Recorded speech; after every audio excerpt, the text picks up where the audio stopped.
Hi, how you doing? My name is Penrose, and today I'm here to talk about communication. Mainly, how the internet is changing the way we communicate interpersonally. Over the next couple days, I'm going to release 5 short informational videos on the differences in communication and where the industry is going.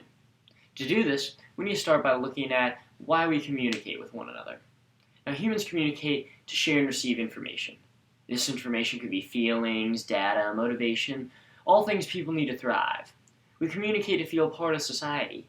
Thoughts, ideas, opinions, all of it, we choose to tell people because we feel a greater sense of belonging. Now, back in the day, communication was a lot harder. It all started with, drumroll please, talking. Yes, the oldest and still greatest form of communication, talking. Since the origin of speech, people have opened the doors to expressing and telling others anything they desire. And that was the way of life for a couple 100,000 years. Then pictograms came along, followed by ideograms, and ultimately to the birth of what we now call writing. This was about the extent of technology, and the pen wasn't even invented until around 1000 AD. Communication remained fairly stagnant up until around 1440, when the first printing press was made. This invention changed the game, allowing rapid and precise production of text.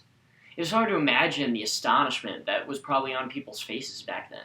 For us and the insane amount of technology that we have at our disposal, this seems somewhat lackluster. But this gave way to so many new ideas and increased the literacy, and people could actually read the news and books, and articles were published, and life seemed wonderful back then. And then next came the telegram about 200 years later. Then the telephone about 100 after that. Then the radio, computer followed. All this was about within 50 years of each other. Then you got television, video games, records, email, the first cell phone. That's another 50 years. We were growing so fast. And then it became the greatest invention to this day in 1969, the internet. Communication seemed like it had the wind in its back, and it's been soaring ever since. And now over these next few videos, I hope to teach you about the common misconceptions that come with technology, how communication has changed since the invention of the internet, and lastly, where the internet is taking us for the future of communication. So please, sit back, relax, and let me communicate my ideas with you.